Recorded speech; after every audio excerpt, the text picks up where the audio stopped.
Hello ladies and gentlemen, today in War Thunder we're looking at update 1.43 once again, but instead of focusing on air combat, now we're going to look at the ground forces, or basically tank combat and stuff like that. I'm going to be focusing on some areas that I feel are obviously something that needs to be talked about, whether they be new or old or stuff that hasn't changed, and basically what I find interesting. I will miss some certain things because, well, I don't see the need of talking about them or anything like that. So let's get started, let's get into it. Obviously one of the major changes that has come to War Thunder in 1.43 for ground forces is this new arcade mode.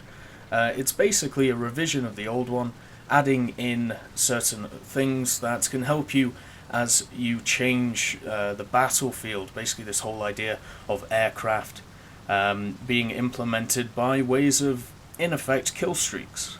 Do I think it's good? Yes, I do like it, but the main reason I like it is probably something that will sound a bit weird.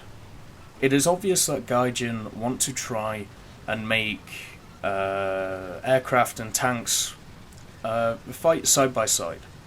And in my vision for arcade ground forces, I really don't share that sentiment. I like the idea of just having tanks and AA and stuff like that, basically ground vehicles, instead of planes as well. But if they want to implement it like this, then it's really up to them. It is their game and not mine. The vision I have is completely different to theirs, but I still like it anyway. I like this whole idea of an event, because it basically means that planes can't just keep spawning in and stomping on everything. It gives you a set amount of time, deal as much damage as you can, and it also means that you can change the battlefield while it's going on. The whole idea of this is, before in ground forces, I spoke about this in another video. The major problem I had with it is if one team got on the offensive or one team got on the defensive, basically it was very hard to stop them. A lot of games, it all depended on that first 5 minutes to see who would jockey for position, and basically from then on they would win. This idea of incorporating planes is good, because it can change the dynamic. Depending on if you have a really good pilot and a bomber, he can absolutely wreck everything down. Obviously sometimes it can go the other way. It can create a stomp, but that wasn't something that wasn't happening anyway. So in my opinion, it's not that terrible. Other things to note in the new arcade mode is the artillery system. I do not like this new artillery system. I think it makes it a lot more static, because if people save up their artilleries and then just smash it on a zone, it's very hard to capture that zone. Even though artillery isn't the most accurate, multiple artilleries are. You can basically carpet bomb one small little square and decimate everything inside it. And that's not good for me. I don't like that idea. Artillery in general is a weird topic, especially in realistic and simulator. But because I'm mainly an arcade and realistic guy in ground forces, they're the things I'll be talking about. So the artillery system, I think it needs to be worked out somehow if they want to try and keep it in, or power to them in a way, but I don't really agree with it. I think it would be better to replace it with something like being able to have AA support, and if planes are coming in, you could call for AA support to try and kill them. Obviously they wouldn't kill them all the time, but it would be better than the artillery, which is quite decimating right now, and it does lead to that whole ruffle stomp gameplay that we were having before. So on to the next topic, realistic battle changes. I like them. Obviously Gaijin before were trying to try out this new system, the Sky for Heroes system, where basically you get points through kills, you get points through capturing zones, assists, everything like that, killing AI, and you can work up. So if you get a kill, basically it means that you can die and spawn in another tank, but if you get killed without doing anything, you probably won't have enough points to respawn. Now, it can be a very frustrating system if you get one shot within 5 minutes of the realistic battle and you can't do anything to help your team, but it's not too bad. As long as you play carefully, it's one of those systems which I really enjoy, because for me, it promotes this idea of patience, it promotes this idea of tactics, and I like that in tank games. I like games to be much more tactical instead of run in and see who can kill everything. Also, because of this system, it means that you can only have one respawn per tank, so you don't have T-34s where, let's say, a Tiger kills a T-34, and now that T-34 knows exactly where that Tiger is, he can respawn in again because he had 2 respawns, and he can go and get him. Now the T-34 driver has to hope that he has more points so he can bring in a different vehicle. And it also means at the start of a game you cannot bring in a plane, because usually planes are more expensive than the tanks. Which to me is great. It basically means that in a tank battle you can have tanks versus tanks instead of planes versus tanks, because I believe, and I've always had this view, based on historical facts and based on what I've learned about World War II and beyond, planes beat tanks. It's a very simple concept. A plane can do a lot more to a tank than a tank can do to a plane. Even though you get sometimes those skill shots where you hit planes out of the air, the plane has a massive advantage over you. So, meaning that a player has to earn that right, that to me is a wonderful thing in this new Sky for Heroes idea. And it is very sad that a lot of people didn't test it before it came out, but now it's implemented, I'm happy with it. And it does mean that it helps. It doesn't help players who do badly, so that means that you have to learn to do well. I know that sounds really odd, but it basically means you're being rewarded for being good at the game. And there's nothing wrong with that. And everyone has a bad battle every so often, but most of the time you have decent battles, especially when it comes to realistic now, or at least in my opinion. So, overall, with the 2 new modes, the arcade mode I think I'm very positive about. I like the event system, but I wish it needs a bit of fine-tuning, which is fine. I'm sure it will get it at some points. The realistic battle mode I think is grand. It's really something that I'm looking forward to playing a hell of a lot in the future, especially on the Russian and the German sides, and even when stuff like the Americans are introduced, the British and the Japanese. Hopefully update 1.45 will bring stuff like that. So we get on to the next topic, which is damage model fixes. Now, it seems like the Germans and the Russian tanks have had a lot of damage model fixes. There are still problems here and there with certain tanks and certain AA vehicles, but overall they are positive. When I talked about in the other video about the flight models, how a lot of flight models have been corrected and actually feel like proper planes now and feel like how they should, that seems to have happened with tanks as well. Tanks have been much more historically refined, which is something that, as a person who really enjoys World War II literature and reading it, it is nice to see. It is nice to see a game pushing the realism instead of the arcadey stuff. And you have the arcadey stuff there as well. So damage model fixes, overall, it's pretty positive over the front. As I said, there are still bugs. This has really only been out for 3 months. So give it a bit of time. But the progression that we are seeing in this time has been wonderful when it comes to damage models, when it comes to how the battle modes are working. So this leads on to another topic, which is these Flavor of the Month Germans. If you queue up on realistic battles or simulated battles, you'll see that it is heavily in favour of the Germans right now. And except for Tier 5, which is definitely a bit imbalanced. But I don't really understand this whole Flavor of the Month thing for the Germans, because with the Russians, I'm having as much success as with the Germans. And I don't know if that is just myself, but I have also talked to my squad mates about it, I've talked to other people about it, and it seems like the overarching feeling is that the German vehicles are better.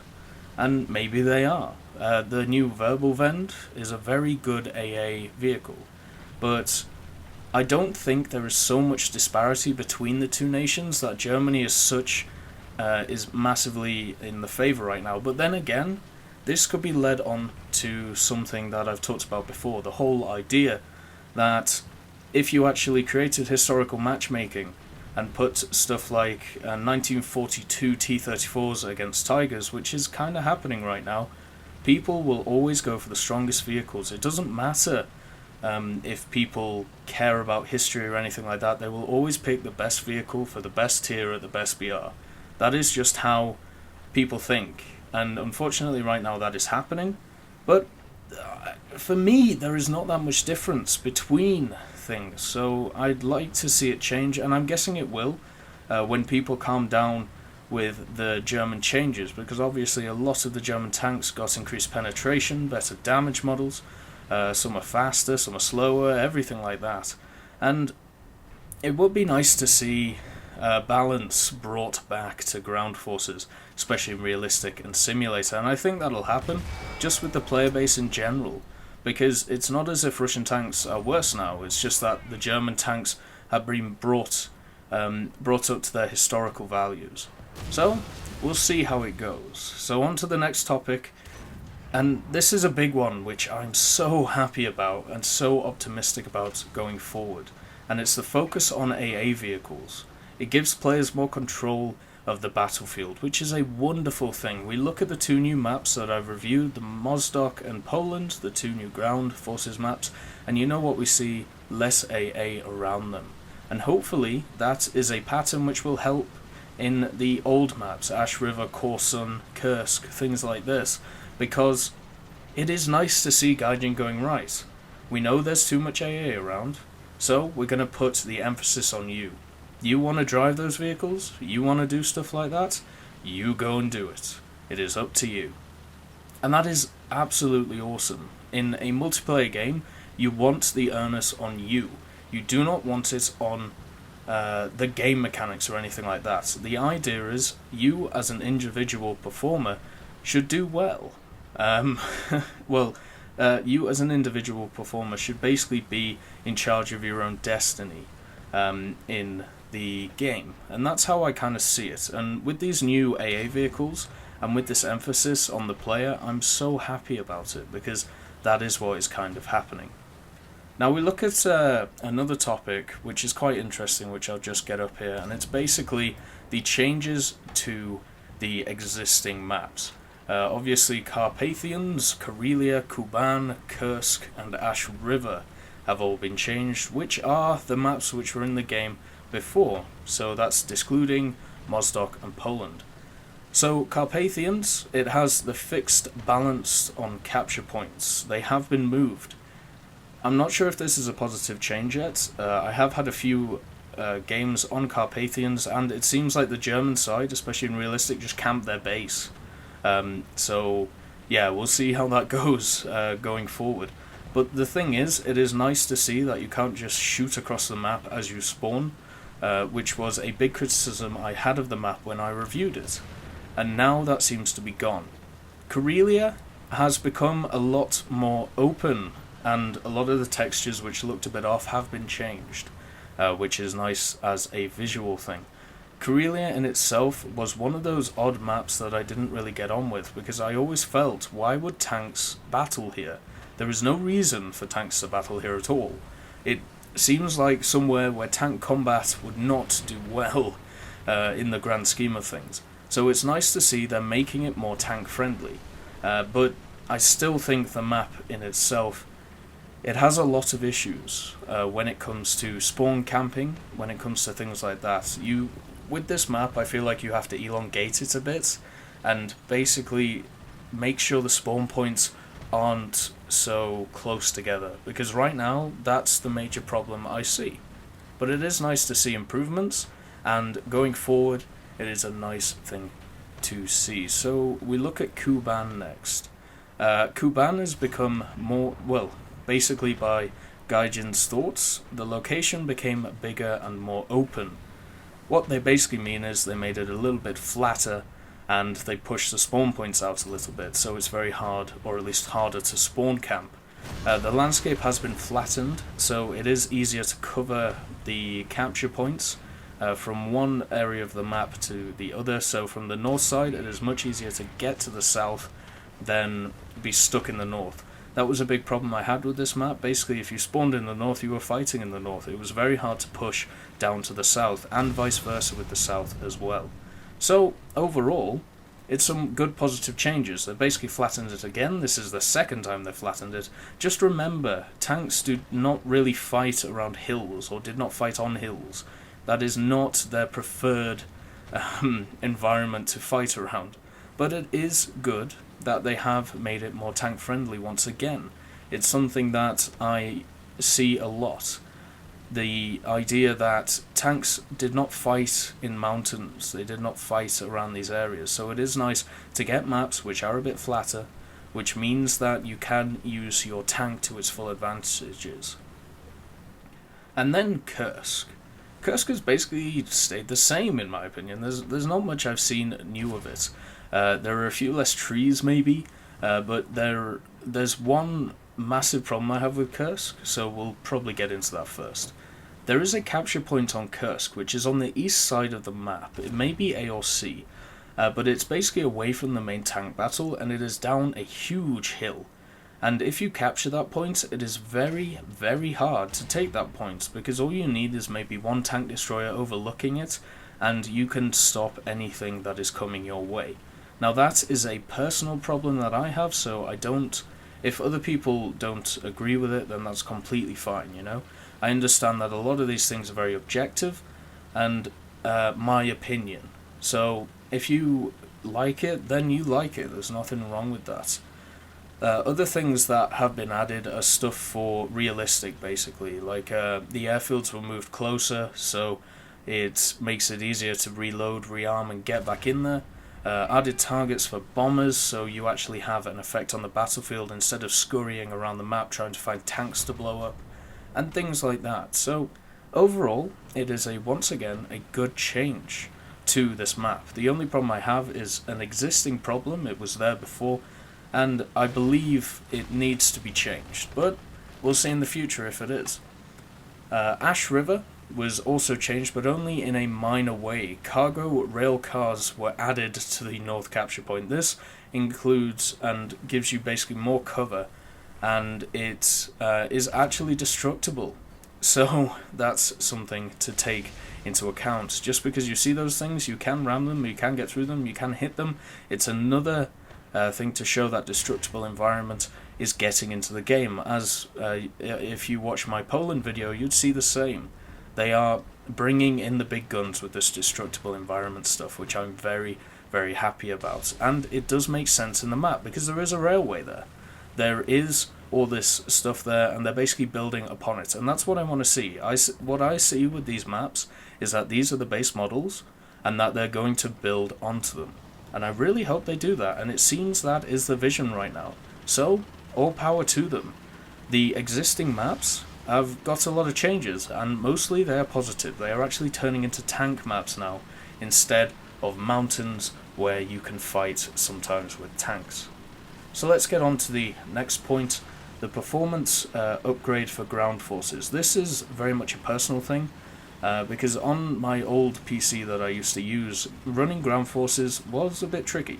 It did not like it, but even though with this new PC I can run it at 60 on high, or I basically customize it around, but it's about 30 on movie and 60, or well, without recording it's 120 to 140 on high settings, and while recording it obviously gets frozen at 60, so it's probably higher than that, but I can get a stable frame rate, which is quite nice. Sometimes, or most of the time, I bump it up to movie, and sometimes it gets to 45 to 60, mainly because that's just how it is. But in YouTube videos at 30 FPS, you're not going to notice it. So, you know, you're lucky in that regard. But for me, sometimes it can be bad to watch. But the performance upgrade means that some lower end machines, especially my old PC, I actually tested it, and I'm getting about double the frame rate. that I was getting before on exactly the same setting. So for me personally, and I'm guessing for a lot of people with lower range PCs, that's a great thing, because it means you can run ground forces, it means that you can play it, and it brings more players to the game. So more power to you, Gaijin, that is a lovely change. Another thing to talk about is obviously the new vehicles. Now, there is no sign of American tanks at this moment, which seems to be the next nation which is coming in, but we do have new German and Russian vehicles. A big emphasis on Tier 2 and Tier 3 vehicles, and also the AA vehicles, which leads into the other point that I was talking about, where putting onus on the player to kill aircraft. Standouts with all these vehicles, because obviously I'm not going to go through them all, I'm really enjoying using the Marder 3 and the Whirlwind for the Germans. The Marder 3 is a very good tank destroyer, it's very good for tactical play, very accurate, which is something that is nice to see in a tank destroyer, and a decent BR of, in realistic, it's 2.7, so it basically absolutely destroys anything it sees. But it is a glass cannon, and that's just how it is for tank destroyers right now, except for the basically the big ones like the Jagdpanzer, the Panzer IV, the Su-85, stuff like that. Basically things in the fifth line across from the left for the Germans. The Whirlwind is a wonderful anti-aircraft vehicle, and so is the Ostwind, and so are all of the anti-aircraft vehicles added. You still have the marker to tell you where to shoot the aircraft. It has been taken away from tanks and tank destroyers, but the anti-aircraft vehicles still have it, and I'm completely fine with that. It is pretty obvious that still a plane has an advantage over an anti-air vehicle, so it is nice to see that marker just there, just to give you a little bit of extra help, which I'm oblivious to be honest. I don't really have anything to say except for it's good. But overall, the new vehicles are nice. It does increase the grind a little bit, but it's not as if these new non-premium vehicles are not good tanks and anti-aircraft vehicles. They are brilliant. And then we go to the Russians, stuff that has been added, basically the AA vehicles, the ZSU-57-2, the interesting and debated anti-aircraft vehicle, the ZSU-37, which is okay, I suppose. There's a new T-54, which I'm sure is making more German players at Tier 5 cry, and there is a few other vehicles as well. So not tons of new stuff, but a lot of improvements to the old, which is nice to see. So moving on to that point, I'll just have some water, because, well, my voice seems to be going. It has been 23 minutes. But we will get on to the next point, which is these new premium vehicles. Now obviously Gaijin is really pushing this idea of premium, at least in ground forces. It is no joke that grinding in ground forces is a big thing. It is quite hard to unlock stuff after or during Tier 3 in both nations. So they've made it, or at least given you a ton of premium vehicles that you can use to do this, to basically grind the trees. The new additions include the KV-1B 756R for the Germans, which we will talk about, the Panzerkampfwagen 2 aus H, which is an interesting little machine, and for the Russians, we will see, you have the ZUT-37, a useless thing in my opinion, the T3, the T-35, and that's really about it. Also for the Germans, sorry, I did miss one, which is the, I can't say that, the PZB-FW-4, but I will try and say it. It's the Panzer Beefenschwagen, basically 4. I know it was a command tank at the... that's basically how they said what it was. It was a command tank. It's basically just a Panzer IV. It looks like an F2 or a G or a H or a J, to be quite honest, but that's what it is. So these new vehicles, most of them I don't really have a problem with. The major one I have a problem with is the KV-1B. The KV-1B I've seen a hell of a lot in matches. It seems to be definitely one of those flavour of the month vehicles, and it doesn't really surprise me. You take some of the best Russian armor, and you stick one of the best German guns on it, and you're telling me that that thing's not going to do well? Yeah, it's going to do well. Like, that's just kind of how it works. This thing, I believe there was one in World War II, or at least from what I've heard, and it was pretty decent. I didn't see that much combat, but what do you expect? It was kind of a novelty item, and the way I see this, it is wrecking kind of everything. It's very hard to kill from the Russian side, but we'll see how it pans out. When people start learning weak spots, when people start learning stuff like that, I think it'll be fine. Just right now, it's still new to the system, so people are still working out how to kill the damn thing. And I, at the moment, am one of those people. Even though I've had a lot of experience killing KV-1s, I'm not used to them firing back with a bloody 75mm right to my face. And that is the issue I think a lot of people are having right now. But the other premium vehicles I'm completely fine with. I thought I was going to have an issue with the Panzer II Aus H, but to be honest, it's not that much of a threat, and it looks kind of cool. I like the turret. It's a very nice design, and it is nice to see the inside of something like that. When we go to the Russian side, though, there are some interesting tanks. I'm not really bothered about the ZUT. I think it's pretty much useless. The T3, it's fine. You've basically taken a decent German tank at that tier and BR and given it to the Russians. That's kind of like the Lend-Lease and the captured things that we're seeing in aircraft right now. But it's not something that is game-breaking. It is a decent tank, but it's not something that can destroy everything around it. The major issue I have is this T-35, the heavy tank. Now, even though it's slow, it doesn't have a ton of armor, it does have a ton of firepower. And even though that firepower doesn't do a ton of damage or anything like that, its shells are deadly.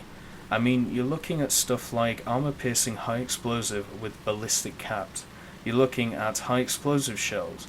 You're looking at armor-piercing high explosive shells. You're looking at armor-piercing shells and then armor-piercing high explosive shells. Like, this thing has it all. And it is very expensive for a tier 1, and I think the reason that it is expensive at tier 1 is because it's not balanced with the rest of it. I mean, you look at its BR in realistic, you're looking at 1.0. That is the same as a T26 Mod 1939, and same in arcade. This thing is 1.0. This is technically a reserve tank. This is on the same playing field as a T60 and a T26. Even the BT7 has a higher BR than this thing. So I went out in my German tanks for a realistic battle. I was using the, it was the Panzer IV Aus C, because I was basically helping a friend grind some of the vehicles in ground forces because they wanted to get into it. So they started obviously at the lower tiers and stuff. So I was using this Panzerkampfwagen 4 Aus C. It has a 75mm. It's basically short barreled, so its trajectory isn't great, its muzzle velocity isn't great, so hitting stuff at a long range is quite hard. We were on Kursk, and the 3 behemoths in a squad, 3 T-35s crested a hill, came over and murdered our whole team. And this was basically because we just couldn't stop them. They don't have a ton of armor, but anything around the BR of 1.0, it can penetrate it. But it's quite hard to hit major components. It's one of those weird ones which I think right now has a bit of a funky damage model. It is obviously a weird vehicle, and I'll see if I can get up something that I'll be talking about in a second. So yeah, penetrating it really anywhere is going to be tough apart from the turrets themselves. And if you take out one turret, there's still that one on the top. There is still one on the back. Like, you are going to get hurt, and they have enough penetration to kill you. I think this thing needs a bit of rebalancing, maybe changing its BR. I think I'll be fine with 1.7 or something like that. But I think Gaijin realised that this thing is either very much a novelty item or is going to stomp if everybody uses it because of the fact that it's 2,100 gold at tier 1. If we compare that to anything in the aviation. Tier 1, you're looking at 250 gold. Tier 2, 700. The P-39K, 1000. The more expensive plane for Russia compared to the T-35 is the Focke-Wulf 190D9, and that's 7,420. Everything else is cheaper. Just keep that in mind. And also the T3 is 550, and that has a BR of 2.3. So there is something odd going on there with the T-35. I believe it needs a bit of help with the whole balancing thing. But the premium vehicles, apart from the KV-1 for the Germans and the T-35, I don't have a problem with. It's not as if they're overpowered or something bad is going on. It just helps people grind the trees, and if they want that, that's fine with me. In tanks, I don't really believe. It's more down to other aspects instead of things that these vehicles offer. So let's go on to the next point, which is the kill cam. The kill cam looks exquisite. I really like this kill cam system. They just fixed it, so now you can see what actually killed you instead of just the kill cam itself, and it is nice, especially in realistic, but it brings up a lot of issues which I didn't think about before. Like when I get shot from certain places and I get shot through certain areas of my tank. I mean, I've been really struggling with the front drive wheel. Stuff just shoots through there, destroys everybody in my whole tank, and it's as if the stuff in the center of the tank does not really exist for the kill cam right now. Basically, if a shell explodes in the driver bay where the driver is, it just kills everybody else and knocks out the whole crew. But I'm sure that will be ironed out, and it may be down to damage model problems and not the kill cam itself.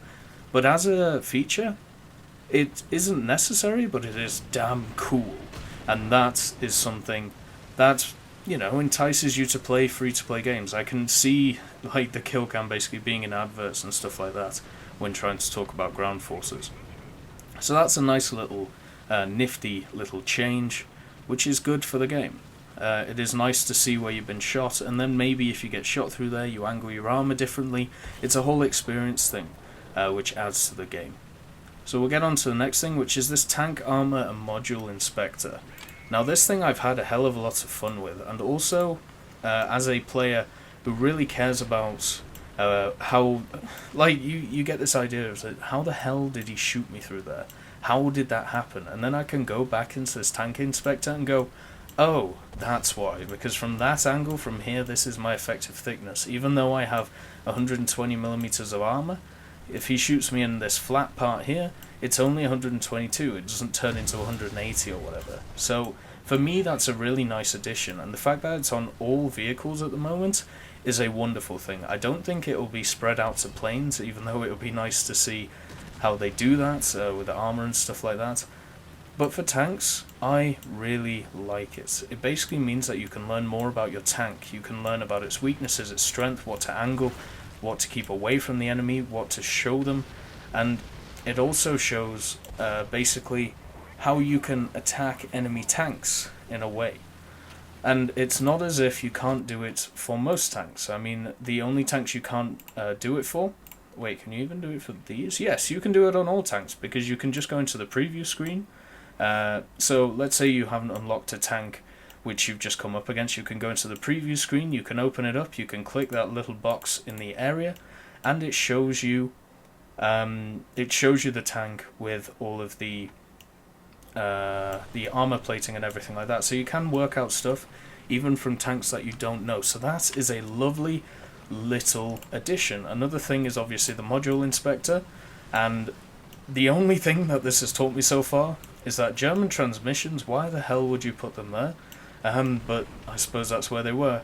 And oh my god, my tank is made out of ammo. I should not be complaining when my ammunition gets hit every time, because I've actually started taking less and less ammo to my needs, because you can reload now, just to get rid of all this ammo inside a tank. Because if you look into the module inspector and stuff, it is quite amazing how much ammo tanks actually carry when you look at it, especially some of the German tanks such as the Panthers and the Tigers.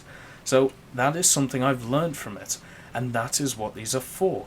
Basically to show you basically to show you and help you with your experience with tanks. How to take the realism and go, right, if this is how it was, and this is what you're showing me, then therefore I can use that to my advantage. And there is nothing wrong with that at all. It is a wonderful thing. It is absolutely wonderful that they've added this into the game. And it's nice. I really like these two new features. I can't see anything wrong with them. Apart from every so often a problem with the damage model, but that's not a problem with the feature itself, that's a problem with the tank, which can be sorted out later down the road. But let's get on to one of the biggest gripes I have about ground forces, and it's not a huge gripe, which just shows that it's a massive step in the forward direction. The new sounds on certain tanks are abhorrent, and I believe it's not down to the sound themselves, because the sounds are very realistic. It is down to the volume of these sounds. One that comes as an example, and you probably notice yourself if you've played the Germans at any time, is the suspension noises on stuff like the Tiger. The Tiger squeaks and squeaks and squeaks, and I know it did in real life, and I know this happened and blah-de-blah-de-blah, but we really need to sort this out. The Tiger just hurts my ears, and it's not as if I can just turn it down on the volume slider without turning down a bunch of other things. I just think that feedback needs to be given to Gaijin on the new gun sounds in the aircraft, and the new little things like suspension sounds, like they just need to be toned down a little, so they don't basically push out every other sound in the game, because the new gun sounds, the new just little sounds here and there are brilliant. They are absolutely amazing. But the suspension sounds and just little things like that are very much annoying. So on to the last topic, which is probably a big one, and that's this idea of destructible terrain. Now, I'd like to see where they take this in the future. In update 1.43, we've got a hell of a lot of destructible terrain, especially on the new map, Poland. But they've also fixed trees. Trees actually have a sound when they get hit down. They have density, which before they didn't. It was as if it was an outline of a tree, and then when it fell over, you could see right through it. Right now, after playing, that is not the case. They look a lot better. Everything looks a lot more refined. And I know it's a terrible excuse, but the way I see it, especially with something like this, I don't let this excuse fly with stuff like planes, but with ground forces, because it's only been out for quite a limited amount of time, I say maybe it's down to the fact that this is kind of a beta. I mean, they added the trees in, they added certain things, and they weren't up to snuff. But now they're improving it. It's this whole idea of building blocks. You start with one idea, and then you make it great, and then push on to the next. And I believe that's what Gaijin is doing with a lot of things. And now with update 1.43 released, with ground vehicles and stuff, we can see that. We can see all of these things coming to fruition now, which to me is a great thing. That's exactly what we want to see. We want to see stuff growing, we want to see stuff improving, and that is exactly what we're seeing. And it brings me great hope for this game in the future. I'm not that much of a negative person when it comes to a lot of things, and so I try and focus on mainly the positive things that I've seen. I know in the aircraft video I did point out a lot of the negatives I've had, but that was basically because I was playing aircraft solidly the whole week, and I could see all of these problems arising. Where in tanks, I have been playing it solidly, but not as much as planes, and I'm just enjoying it more than I was before. For me personally, I like this realism. I really do, and I know that's a personal preference, but all I can give is my opinion on the matter. And that's what I feel. I feel this game, especially in ground forces and air combat, is becoming a brilliant game. And all you have to do is go, right, let's think about other games on the market which do stuff that War Thunder does. And there aren't many out there. I mean, with air combat, you do have some very good flight simulators out there, but they are limited compared to what War Thunder offers.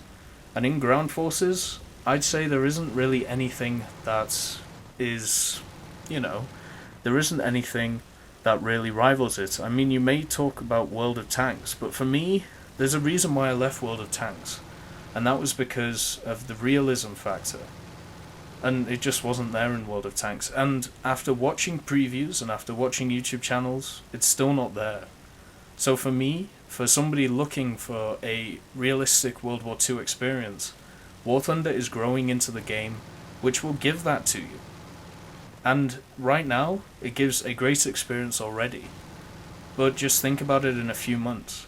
Maybe when update 1.45 comes out, what if all the American tanks come in, and what if you see a Hellcat, or a Sherman Firefly if they give that to the Americans, or something like a Pershing, and you're driving those things, and it actually feels like you're driving a tank. You can't get past that feeling. And no other game right now really offers it. I mean, we will see with this Armoured Warfare how that is, but right now it's looking more arcadey and arcadey per day. So I'm going to stick with War Thunder. I'm happy with a lot of the changes. And it's another thing that I said in air combat. Instead of 1 step forward, 2 steps back, we have finally got, I think, in ground forces, 3 steps forward. And there is no step back. So, thank you for watching. And have a great day.